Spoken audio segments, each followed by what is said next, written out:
You know, Democrats and progressives are the ones who pass policies that are people centric, things that help people, right? But somehow they are unable to really let folks know what they're actually doing.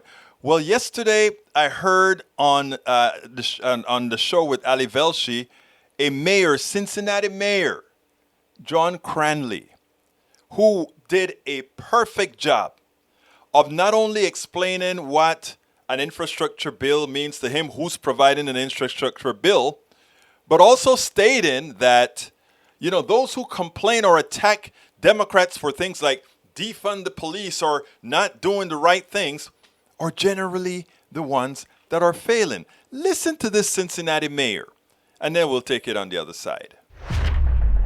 Do people who live in this area, because you really have a lot of the old-fashioned physical infrastructure that we're talking about, bridges, roads, transport, do they get it? Do they know what they got out of the American Rescue Plan, and do they know what they could be getting out of the infrastructure bill? Well, look, we know that we got the ability to keep police and fire, our public service employees who are a member of our great AFSCME union, working, providing police and fire services. But the right-wing Republicans in Columbus passed the biggest defund the police and fire bill ever just a couple weeks ago to defund radically the cities and townships and counties across the state. And so we've had to shore back up our police, fire, and public services. The American Rescue Plan was not an infrastructure bill. So that Brent Spence Bridge that you pointed to needs to be fixed. Donald Trump promised to fix it, but of course he never did. Joe Biden's trying to fix it, and I hope to God that they'll pass the bipartisan infrastructure bill. The president points out, as do many others, that this infrastructure bill and the American Families Plan, the two big things he's trying to do right now,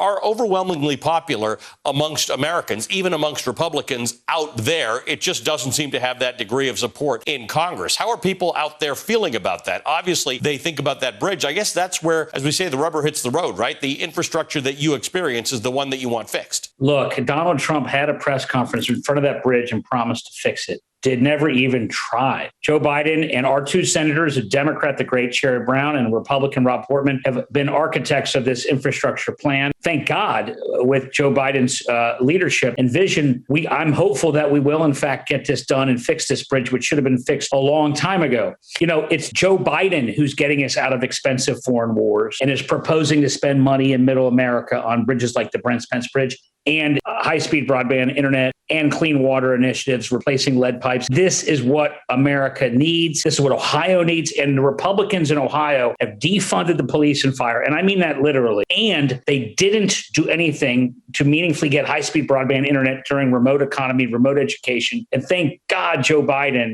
is trying to get that done for middle America, because the Republicans in Congress haven't helped.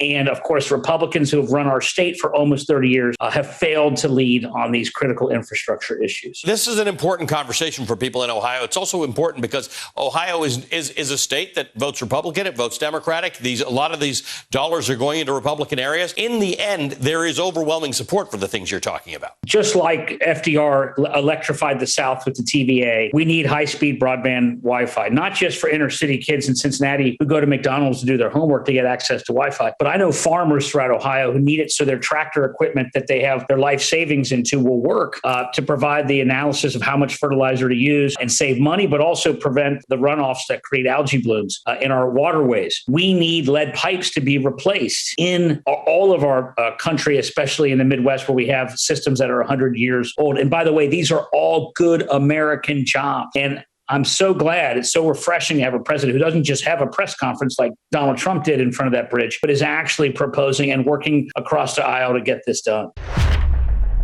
In a very easy spoken, simple spoken manner, bread and butter manner, meat and potatoes manner, this guy explains what needs to be done, what he expects, and what the policies that this new administration is going to provide. And you know what? If that message gets out there, this is what we want to provide. And if you elect these guys, you get none of it. None. Then what do you think is going to happen? Yeah, people say, oh, people don't always vote their interests. That's true. If their interests are not immediately discernible. But where their interests are immediately discernible, you'll have enough of them that will vote their interests to be the delta that give us the win. Mark the word. We spend a lot of time deconstructing the news, trying to parse it into a form that everybody can understand. We try to find those little nitpicks where it flies above the fray, etc. If you really like these videos that we do, I want to ask a big favor. Please go ahead. Number one, subscribe to our channel, and number two, please join if you can. Thank you so kindly for watching. Keep watching. Please remember to share. We must populate the entire internet with our progressive message, a message that we know is what most Americans say that they want. So help us, please join.